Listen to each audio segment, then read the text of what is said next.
Jakarta is the capital and largest city of Indonesia. Lying on the northwest coast of Java, the world's most populous island, Jakarta is the largest city in Southeast Asia and serves as the diplomatic capital of ASEAN. The city is the center of the economy, culture, and politics of Indonesia. It has a province-level status which has a population of 10,562,088 as of 2021. Although Jakarta extends over only 664.01 square kilometers, and thus has the smallest area of any Indonesian province, and has an estimated population of 35 million, as of 2021, making it the largest urban area in Indonesia, and the second largest in the world, after Tokyo. Jakarta ranks first among the Indonesian provinces in human development. Jakarta's business opportunities, and its ability to offer a potentially higher standard of living than is available in other parts of the country, have attracted migrants from across the Indonesian archipelago, making it a melting pot of numerous cultures. Jakarta is one of the oldest continuously inhabited cities in Southeast Asia. Established in the 4th century as Sunda Kelapa, the city became an important trading port for the Sunda Kingdom. At one time, it was the de facto capital of the Dutch East Indies, when it was known as Batavia. Jakarta was officially a city within West Java until 1960, when its official status was changed to a province with special capital region distinction. As a province, its government consists of 5 administrative cities and 1 administrative regency. Jakarta's primary challenges include rapid urban growth, ecological breakdown, gridlock traffic, congestion, and flooding. Jakarta is sinking up to 17 centimeters per year, which, coupled with the rising of sea levels, has made the city more prone to flooding. It is one of the fastest sinking capitals in the world. Because of these challenges, in August 2019, President Joko Widodo announced that the capital of Indonesia would be moved from Jakarta to the planned city of Nusantara, in the province of East Kalimantan on the island of Borneo. Though Jakarta has been named the most popular location, as per Tag Stories, and ranked 8th most posted among the cities in the world. The city, however, is ranked as the 5th fastest growing tourist destination among 132 cities according to MasterCard Global Destination Cities. The World Travel and Tourism Council also listed Jakarta as among the top 10 fastest growing tourism cities in the world in 2021, and categorized it as an emerging performer, which will see a significant increase in tourist arrivals in less than 10 years. According to Euromonitor International's latest Top 100 City Destinations ranking of 2019, Jakarta ranked 57th among 100 most visited cities of the world. Most of the visitors attracted to Jakarta are domestic tourists. As the gateway of Indonesia, Jakarta often serves as a stopover for foreign visitors on their way to other Indonesian tourist destinations such as Bali, Lombok, Komodo Island and Yogyakarta. Jakarta is trying to attract more international tourists by MICE tourism, by arranging increasing numbers of conventions. The north coast area of Western Java including Jakarta was the location of prehistoric Buni culture that flourished from 400 BC to 100 AD. The area in and around modern Jakarta was part of the 4th century Sundanese kingdom of Tarumanagara, one of the oldest Hindu kingdoms in Indonesia. The area of North Jakarta around Tugu became a populated settlement in the early 5th century. The Tugu inscription discovered in Bacatumba hamlet, Tugu village, Koha, North Jakarta, mentions that King Purnawarman of Tarumanagara undertook hydraulic projects, the irrigation and water drainage project of the Chandrabhaga River, and the Gomati River near his capital. Following the decline of Tarumanagara, its territories, including the Jakarta area, became part of the Hindu kingdom of Sunda. From the 7th to the early 13th century, the port of Sunda was under the Sriwijaya Maritime Empire. According to the Chinese source, Chu Fan Kai, written circa 1225, Chao Juku reported in the early 13th century that Sriwijaya still ruled Sumatra, the Malay Peninsula and western Java. The source says the port of Sunda is strategic and thriving, mentioning pepper from Sunda as among the best in quality. The people worked in agriculture, and their houses were built on wooden piles. The harbor area became known as Sunda Kelapa, and by the 14th century, it was an important trading port for the Sunda Kingdom. The first European fleet, 4 Portuguese ships from Malacca, arrived in 1513, while looking for a route for spices. The Sunda Kingdom made an alliance treaty with the Portuguese by allowing them to build a port in 1522 to defend against the rising power of the Demak Sultanate from central Java. In 1527, Fatahella, a Javanese general from Demak attacked and conquered Sunda Kelapa, driving out the Portuguese. Sunda Kelapa was renamed Jakarta and became a fiefdom of the Banten Sultanate, which became a major Southeast Asian trading center. Through the relationship with Prince Jakarta of the Banten Sultanate, Dutch ships arrived in 1596. In 1602, the British East India Company's first voyage, commanded by Sir James Lancaster, arrived in Aceh and sailed on to Banten, where they were allowed to build a trading post. This site became the center of British trade in the Indonesian archipelago until 1682. Jakarta is thought to have made trading connections with the British merchants, rivals of the Dutch, by allowing them to build houses directly across from the Dutch buildings in 1615. Most landmarks, monuments, and statues in Jakarta were begun in the 1960s during the Sukarno era, then completed in the Suharto era, while some date from the colonial period. Although many of the projects were completed after his presidency, Sukarno, who was an architect, is credited for planning Jakarta's monuments and landmarks, as he desired the city to be the beacon of a powerful new nation. Among the monumental projects that were built, initiated, and planned during his administration are the National Monument, Istiqlal Mosque, the Legislature Building, and the Jalur Bung Karno Stadium. Sukarno also built many nationalistic monuments and statues in the capital city. The most famous landmark, which became the symbol of the city, is the 132-meter-tall, 433-foot obelisk of the National Monument, Monument Asian Monas, in the center of Merdeka Square. On its southwest corner stands a Mahabharata-themed Arjuna Wijayacharya statue and fountain. Further south through Jail and Thamrin, one of the main avenues, the Selamat Datang monument stands on the fountain in the center of the Hotel Indonesia roundabout. Other landmarks include the Istiqlal Mosque, Jakarta Cathedral, and the Emmanuel Church. The former Batavia Statius, Sunda Kelapa Port in Jakarta Old Town is another landmark. The Gama Tower building in South Jakarta, at 310 meters, is the tallest building in Indonesia. Some of the statues and monuments are nationalist, such as the West Irian Liberation Monument, the Tugu Tani, the Youth Statue, and the Dirgantara statue. Some statues commemorate Indonesian national heroes, such as the Diponegoro and Kartini statues in Merdeka Square. The Sudirman and Thamrin statues are located on the streets bearing their names. There is also a statue of Sukarno and Hatta at the Proclamation Monument at the entrance to Sukarno-Hatta International Airport. In June 2011, Jakarta had only 10.5% green open spaces, Ruang Terbuka Hijau, although this grew to 13.94%. Public parks are included in public green open spaces. There are about 300 integrated child-friendly public spaces in the city in 2019. As of 2014, 183 water reservoirs and lakes supported the greater Jakarta area. Merdeka Square 1 kilometer field housing the symbol of Jakarta, Monas or Monument Nasional, National Monument. Until 2000, it was the world's largest city square. The square was created by Dutch Governor-General Herman Willem Dendels, 1810, and was originally named Koningsplein or King's Square. On 10 January 1993, President Suharto started the beautification of the square. Features include a deer park and 33 trees that represent the 33 provinces of Indonesia. Lapangan Banteng, Buffalo Field, is located in central Jakarta near Istiqlal Mosque, Jakarta Cathedral, and Jakarta Central Post Office. It covers about 4.5 hectares.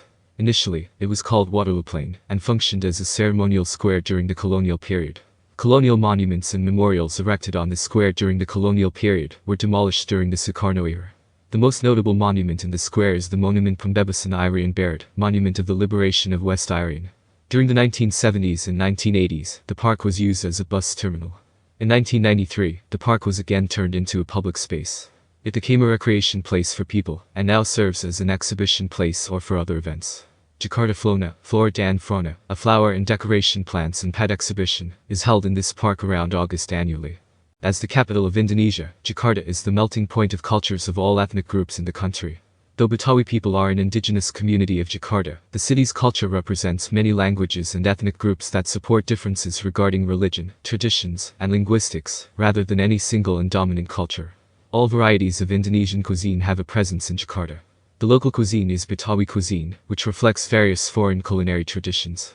One of the most popular local dishes of Betawi cuisine is soto Betawi, which is prepared from chunks of beef and offal in rich and spicy cow's milk or coconut milk broth. Global fast food chains are present and usually found in shopping malls, along with local brands.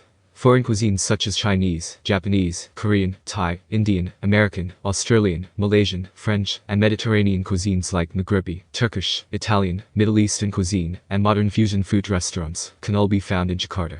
As a metropolitan area of about 30 million people, Jakarta has a variety of transport systems. Jakarta was awarded the 2021 Global Sustainable Transport Award for an integrated public transportation system. The city prioritized the development of road networks, which were mostly designed to accommodate private vehicles. A notable feature of Jakarta's present road system is the toll road network. Composed of an inner and outer ring road and 5 toll roads radiating outwards, the network provides inner as well as outer city connections. An odd-even policy limits road use to cars with either odd or even-numbered registration plates on a particular day, as a transitional measure to alleviate traffic congestion, until the future introduction of electronic road pricing. There are many bus terminals in the city, from where buses operate on numerous routes to connect neighborhoods within the city limit to other areas of the greater Jakarta area, and to cities across the island of Java. The biggest bus terminal is Pulau Gebang Bus Terminal, which is arguably the largest of its kind in Southeast Asia. Main terminus for long-distance train services are Gambir and Pasar Senen.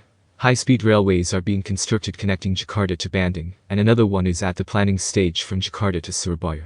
Rapid transit in Greater Jakarta consists of Transjakarta Bus Rapid Transit, Jakarta LRT, Jakarta MRT, Greater Jakarta Commuter Rail, and Soekarno-Hatta Airport Rail Link. Another transit system, Greater Jakarta LRT, is expected to be operational by 2022. The city administration is building transit-oriented development like Duka Atas Tot and CSW ASEAN Tot in several areas across Jakarta to facilitate commuters to transfer between different modes of public transportation. Privately owned bus systems like Kopaja, Metromini, Maesari Bakti and PPD also provide important services for Jakarta commuters, with numerous routes throughout the city. Pedicabs are banned from the city for causing traffic congestion. Bajaj Auto Rickshaw provides local transportation in the back streets of some parts of the city. Angkot microbuses also play a major role in road transport in Jakarta. Taxicabs and motorcycle taxis are available in the city. The city administration has undertaken a project to build about 500 kilometers of bicycle lanes. As of June 2021, Jakarta already has 63 kilometers of bicycle lanes, and another 101 kilometers will be added by the end of the year 2021. Soekarno-Hatta International Airport is the main airport serving the Greater Jakarta area, while Halim Perdanakusuma Airport accommodates private and low-cost domestic flights. Other airports in the Jakarta metropolitan area include Pondok Cape Airport and an airfield on Pulau Panjang, part of the Thousand Island Archipelago. Indonesia's busiest and Jakarta's main seaport Tanjung Priok serves many ferry connections to different parts of Indonesia. The old port Sunda Kelapa only accommodates a traditional two-masted wooden sailing ship serving inter-island freight service in the archipelago. Muara Angke is used as a public port for Thousand Islands, while Marina Ancol is used as a tourist port. Jakarta is part of the maritime Silk Road that runs from the Chinese coast via the Suez Canal to the Mediterranean and there to the upper Adriatic region. Jakarta has architecturally significant buildings spanning distinct historical and cultural periods. Architectural styles reflect Malay, Javanese, Arabic, Chinese and Dutch influences. External influences inform the architecture of the Betawi house. The houses were built of Nangka wood and comprise 3 rooms. The shape of the roof is reminiscent of the traditional Javanese joglo. Additionally, the number of registered cultural heritage buildings has increased. Colonial buildings and structures include those that were constructed during the colonial period. The dominant colonial styles can be divided into 3 periods. The Dutch Golden Age, 17th to late 18th century, the Transitional Style period, late 18th century 19th century, and Dutch Modernism, 20th century. Colonial architecture is apparent in houses and villas, churches, civic buildings, and offices mostly concentrated in the Jakarta Old Town and Central Jakarta. Architects such as Schultz and Edward Kuipers designed some of the significant buildings. Schultz's works include the Jakarta Art Building, the Indonesia Supreme Court Building, and the Ministry of Finance Building, while Kuipers designed Bank Indonesia Museum and Bank Mandiri Museum. Wisma 46 in postmodernist architecture, the 4th tallest building in Jakarta. In the early 20th century, most buildings were built in the Neo-Renaissance style. By the 1920s, the architectural taste had begun to shift in favor of rationalism and modernism, particularly Art Deco architecture. The elite suburb Menteng, developed during the 1910s, was the city's first attempt at creating an ideal and healthy housing for the middle class. The original houses had a longitudinal organization, with overhanging eaves, large windows, and open ventilation, all practical features for a tropical climate. These houses were developed by De Bouwplicht and established by Mugen. After independence, the process of nation building in Indonesia and demolishing the memory of colonialism was as important as the symbolic building of arterial roads, monuments, and government buildings.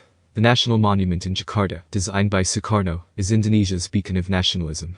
In the early 1960s, Jakarta provided highways and super-scale cultural monuments, as well as Senayan Sports Stadium.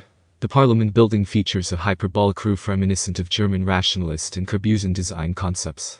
Built in 1996, Wisma 46 soars to a height of 262 meters, 860 feet, and its nip-shaped top celebrates technology and symbolizes stereoscopy.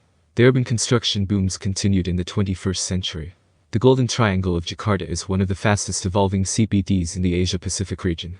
According to CTBUH and Empress, there are 88 skyscrapers that reach or exceed 150 meters, 490 feet, which puts the city in the top 10 of world rankings. It has more buildings taller than 150 meters than any other Southeast Asian or Southern Hemisphere city. Indonesia is the largest economy in ASEAN, and Jakarta is the economic nerve center of the Indonesian archipelago. Jakarta's nominal GDP was US $483.8 billion in 2016, which is about 17.5% of Indonesia's. Jakarta ranked 21 in the list of cities of economic influence index in 2020 by SEA World magazine. According to the Japan Center for Economic Research, the GRP per capita of Jakarta will rank 28th among the 77 cities in 2030, from 41st in 2015, the largest in Southeast Asia. Saville's Resilient Cities Index has predicted Jakarta to be within the top 20 cities in the world by 2028. Jakarta's economy depends highly on manufacturing and service sectors, such as banking, trading, and financial industries including electronics, automotive, chemicals, mechanical engineering, and biomedical sciences. The head office of Bank Indonesia and the Indonesia Stock Exchange is located in the city. Most of the SOEs include Pertamina, Angkasa and Telkomsel operate head offices in the city, as do major Indonesian conglomerates, such as Salam Group, Sinar Mas Group, Astra International, Gudang Garam, Kompas Gramedia, and MNC Group. The headquarters of the Indonesian Chamber of Commerce and Industry and the Indonesian Employers Association is also located in the city. As of 2017, the city is home to 6 Forbes Global 2000, 2 Fortune 500, and 7 unicorn companies. Google and Alibaba have regional cloud centers in Jakarta. As of 2018, Jakarta contributes about 17% of Indonesia's gross regional domestic product. In 2017, the economic growth was 6.22%. Throughout the same year, the total value of the investment was Rp 108.6 trillion, US $8 billion, an increase of 84.7% from the previous year. In 2015, GDP per capita was estimated at Rp 194.87 million, US $14,570.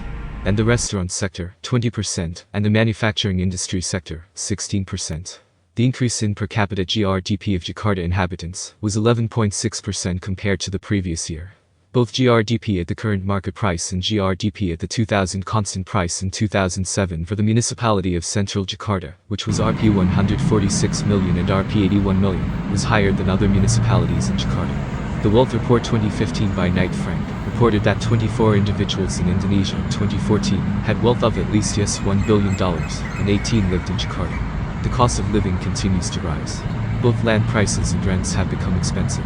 Mercer's 2017 Cost of Living Survey ranked Jakarta as the 88th costliest city in the world for expatriates. Industrial development and the construction of new housing thrive on the outskirts, while commerce and banking remain concentrated in the city center. Jakarta has a bustling luxury property market. Knight Frank, a global real estate consultancy based in London, reported in 2014 that Jakarta offered the highest return on high-end property investment in the world in 2013, citing a supply shortage and a sharply depreciated currency as reasons.